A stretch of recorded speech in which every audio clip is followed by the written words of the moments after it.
Salut! Aujourd'hui nous parlons de la prise de risque.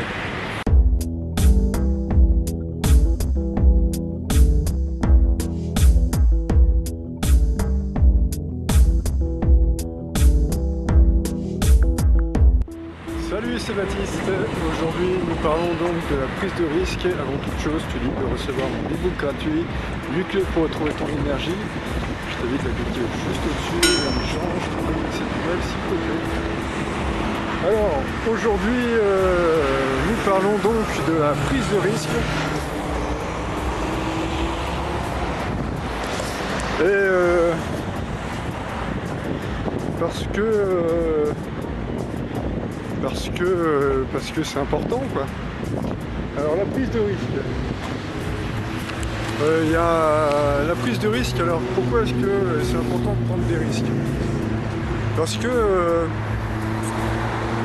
alors, par exemple dans le domaine du travail, lorsque nous sommes par exemple, imaginons que tu sois salarié par exemple, ou que tu sois plus salarié, que tu sois un poste depuis un bon moment, et que tu te dis, bon bah ce poste-là, par exemple, je suis content d'avoir décroché, j'avais pas de travail avant, maintenant je me suis trouvé un travail, j'y suis, c'est stable, je vais y rester comme ça, je vais pouvoir, j'aurai mon week-end, j'aurai mes vacances et je pourrai en profiter comme ça le plus durablement possible, le plus calmement possible. Or, alors après peut-être que ça dépend aussi du caractère de chacun, ça c'est sûr. Moi, par exemple, rien que le fait d'évoquer le fait, oui, d'être calme, que ça se passe, que tout coule, etc., et que l'on ait vraiment une stabilité, et qu'on puisse avoir... Moi c'est quelque chose qui peut m'angoisser, ça. C'est d'ailleurs pour ça, alors, que par exemple, j'ai pris le risque, si on va dire ça comme ça, même si je le vois même pas comme un risque, en fait. Pour moi, c'est pas un risque. Le fait de... Avant, j'étais en salariat. Alors, pendant mes périodes où j'ai fait des salariats, il y a des périodes où j'ai essayé de lancer des choses à côté, par exemple. Et par exemple, j'ai déjà créé, il y a quelques temps, j'avais créé une première société. Je m'étais lancé en auto-entrepreneur dans le métier de photographe. Enfin, du moins, tu vois, c'est tout simple à faire, hein. J'avais cliqué sur internet, j'avais créé mon auto-entrepreneur. J'étais à la chambre des... C'était la chambre de... Je sais plus comment ça s'appelle, c'est la chambre de l'artisanat, je ne me rappelle plus. Et je m'étais inscrit chez eux dans le domaine de la photographie. Et au final, je me suis dit que c'est un domaine dans lequel, avant de commencer vraiment à pouvoir gagner sa vie dans ce domaine-là. Alors je cherchais un peu aussi, hein, c'est-à-dire que c'est une expérience qui m'a montré que si j'avais pas fait ça, je serais pas là où j'en suis aujourd'hui. Mais ça m'a montré, donc je me suis dit bon, ça va prendre quand même pas mal de temps avant de pouvoir gagner sa vie dans ce domaine. Donc j'étais reparti en fait sur partir dans le salariat à ce moment-là parce qu'il fallait bien travailler, faut bien gagner sa vie quand même.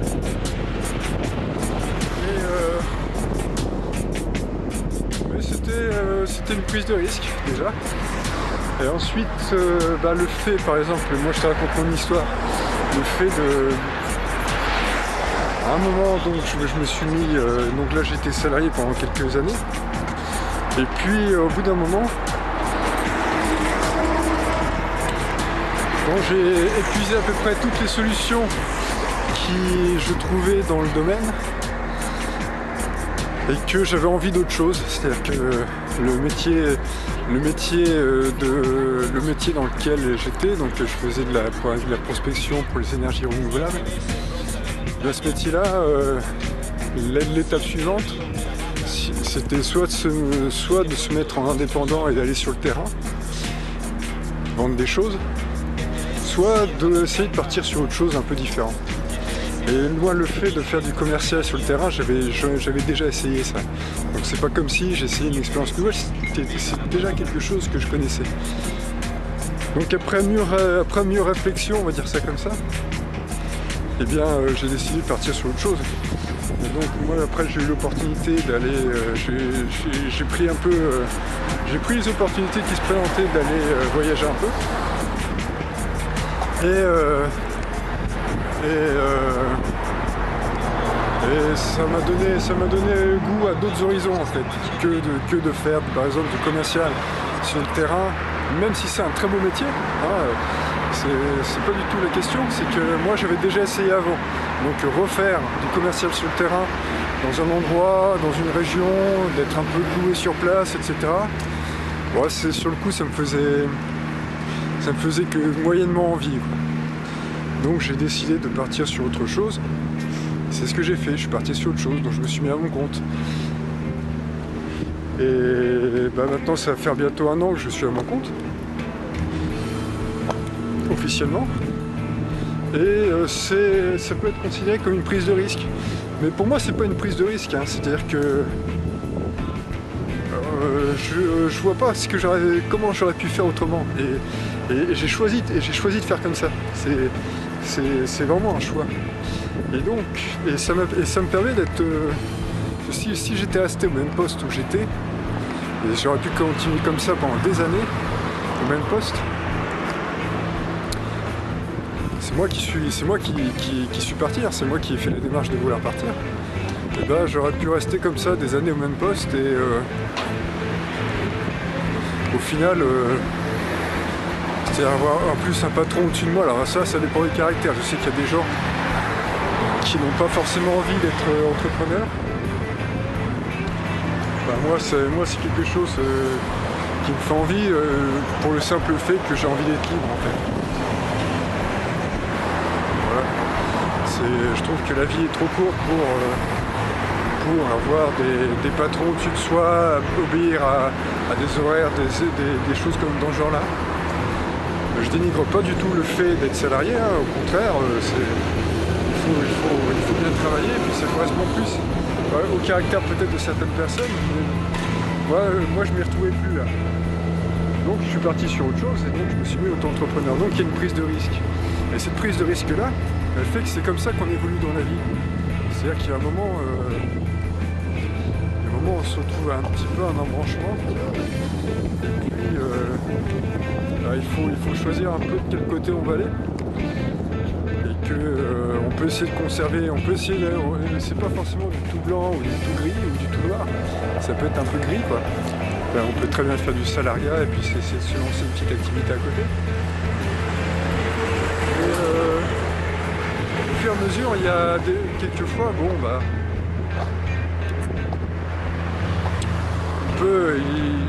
il est bon aussi de prendre quelques risques, d'essayer de se lancer, quelquefois de couper un peu des ponts, enfin, il faut pas non plus faire ça complètement, de façon complètement irréfléchie, mais quelquefois c'est bon comme ça.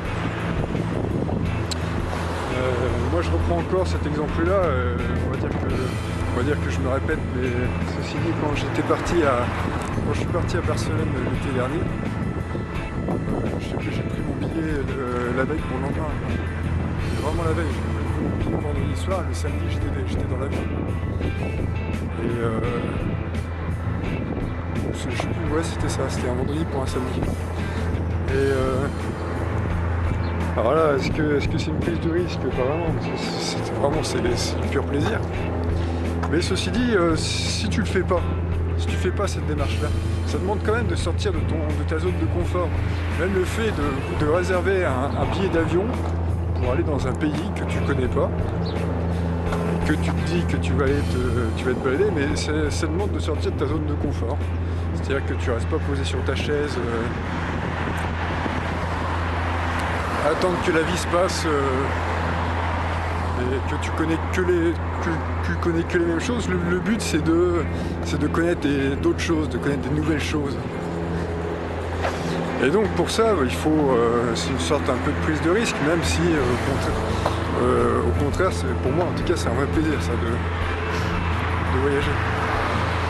Et donc c'est ça, le fait de prendre des risques, ça pousse à connaître plus de choses, et donc ça permet de franchir des paliers dans ta vie. C'est-à-dire que si tu prends pas le risque de, par exemple, de lâcher un travail qui est routinier et qui ne t'apprend au final plus rien, sauf qui te permet de subvenir à tes besoins, tu peux rester dans ce travail-là pendant des années, jusqu'à la fin de tes jours. Tu peux rester dans le même genre de poste, et jusqu'à la fin, quoi. Mais au bout d'un moment, ce qui se passe, c'est qu'il y a une courbe d'apprentissage, en fait.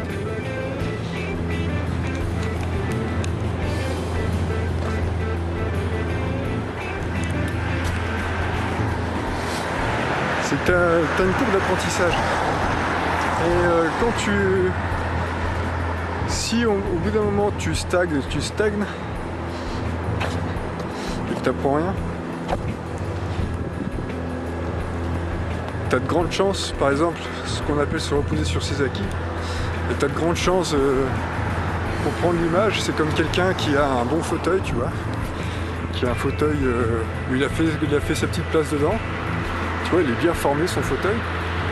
Et puis il se pose toujours dans le même fauteuil. Au bout d'un moment, il est toujours dans le même fauteuil, Et que si tu lui proposes un fauteuil plus confortable, plus joli, ou un fauteuil dans un autre pays, tu vois, on dit voilà, on va se mettre là-bas, tu vas gagner plus de revenus, etc. Si tu vas se poser sur ton fauteuil bien confortable tu as de grandes chances que ça te mène plus vers un chemin où tu as plus de chances de régresser que de progresser, en fait. Et donc quand tu prends pas de risque, alors bien sûr, quand tu prends pas de risque, tu as de grandes chances de te fermer l'esprit et de moins connaître de choses. À mon avis, l'être humain a une capacité d'apprentissage qui est quasi infinie, en fait. Tu peux en apprendre tous les jours pour peu que tu cherches à apprendre, justement. Et par exemple, c'est un peu ça, et d'ailleurs tu t'en aperçois que quand tu pars en voyage, encore une fois, tu as le cerveau, il crée des connexions, il apprend de nouvelles choses.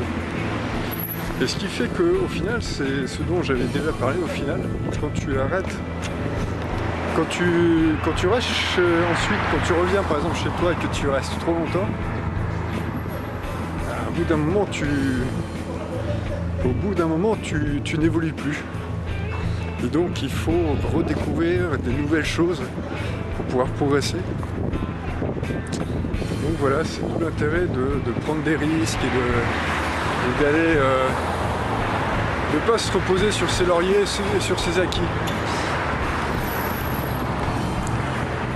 Quand tu te reposes sur tes lauriers et sur tes acquis,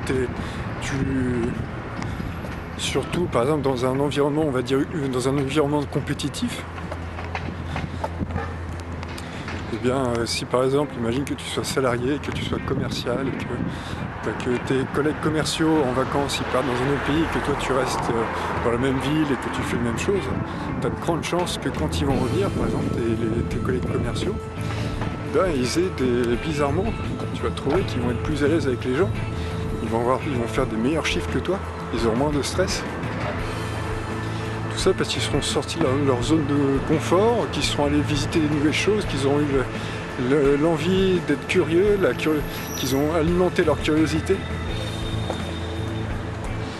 Et donc ça c'est important, quoi.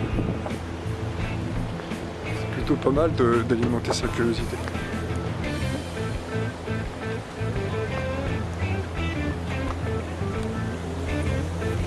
Et donc voilà. Bon bah écoute, sur ce...